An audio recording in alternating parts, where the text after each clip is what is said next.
मां जी यूट्यूब वाले भराओ क्या हाल चाल है। उम्मीद है सारे भरा ठीक हो सन। असाने भरावां दा शौक भी अच्छा जा रहा उसी। मैं गुलाम मुस्तफा, तुसी देखण लगे हो भुआंज पिजन चैनल। माशाअल्लाह जनाब, सब तो पहला जनाब शुक्रिया अदा करसा जिन्ना भरावां सानू सबसक्राइब किया, साढ़े चैनल की सबसक्राइब किते है जनाब, उन्होंने शुक्रिया बहुत बहुत। जिन्ना नहीं किते उन्हें अगे गुजारिश है कि जनाब साढ़ा चैनल सबसक्राइब करो ताकि असी जड़ी वीडियो लगाइए अपने भरावां तक आसानी ना पहुँच सके। माशाअल्लाह जनाब अज फिर अपने भरावां की खिदमत विच लैके आया 10 पीस साफ सुथरे नवे परां विच। सही है, ये एक पट्ठी जनाब सिर्फ गोल मोल हुई है क्योंकि जोड़ियां वास्ते अगले रोकी सी तो इस गल्ला इसकी गोल कित्तियां ने। बाकी पट्ठी चेक करो माशाअल्लाह, ये पट्ठी है। सही है, बाकी जनाब चेक करो माशाअल्लाह 10 पीस अपने भरावां की खिदमत वास्ते लैके आए हैं। अच्छा जनाब, जिन्ना भरावां सानू सबसक्राइब किते है बहुत शुक्रिया। जेडे नवे भरा न उन्होंने की भी जनाब वेलकम आखसा जनाब अपने चैनल ते। सही है, तो जिन्ना नहीं किते उन्हें अगे फिर गुजारिश है कि जनाब साडा चैनल सबसक्राइब करो। तुहाडा प्यार है, मुहब्बत है। सही है, बाकी जनाब 10 पीस लैके आए हैं। जिस भरा नहीं समझ चावण पसंद आवण जनाब रबता कर सकना।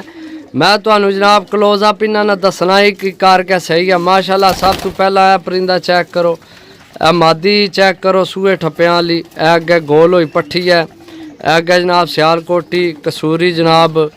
माशाअल्लाह जनाब ए दो बाजी मादी, दो बाजियां मादियां दो न। एक है मादी है दो बाजी, एक है दो बाजी मादी है। सही है, माशाअल्लाह आउट क्लास जनाब। ए दो सूइयां अखां विच न। सही है, ए भी सूई अख विच है कबूतर, तो यह भी सूई अख विच है। सही है, बाकी चीज़ां चेक करो जनाब। टैडी कबूतर माशाअल्लाह चेक करो। सही है, टोटल 10 पीस लैके आए भरावां वास्ते। जिस भरा लैने होण जनाब राबता नंबर है 0325 52 40 603, 0325 52 40 603। कॉल व्हाट्सअप यही नंबर है, राबता करके जनाब मंगवा सकने हो। लोकेशन जनाब जिन्हें भरावां की तो पता है ठीक है, जिन्हें नहीं पता उन्हें फिर दस दिए। ज़िला गुजरात, तहसील सरायलमगीर, ग्रां पिंड साडा भुआंज।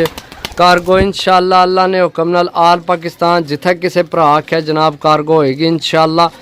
ठीक है, बाकी लेना देना नसीब है। माशाअल्लाह विच बहुत आउट क्लास भी चीज़ां जियां कि जनाब ए चेक करो सियालकोटी, ए सुइयां जिसकी लगियां कलर। सही है, एक है टैडी कबूतर माशाअल्लाह चेक करो। सही है, ए लाखा जनाब चेक करो। मेरे ख्याल है मादी है या नार कन्फर्म नहीं, बाकी बहुत अच्छा पीस है। ये भी दो बाजियां मादियां जनाब, एक कन्फर्म दो मादियां। ए मादी है जनाब सुइयां टिक्कां ली, ओ मादी है परां। सही है, बाकी जनाब ए नार है एला। सही है, ये नार है माशाअल्लाह बहुत अच्छा। बाकी जनाब चीज़ें चेक कर लो, वीडियो तुहाडे सामने अखां ने सामने मौजूद है। बाकी जिस भरा लैने रबता कर सकते हैं। मिलसा अगली वीडियो, तब तक इजाज़त दो। अल्लाह सोने वाला अल्लाह।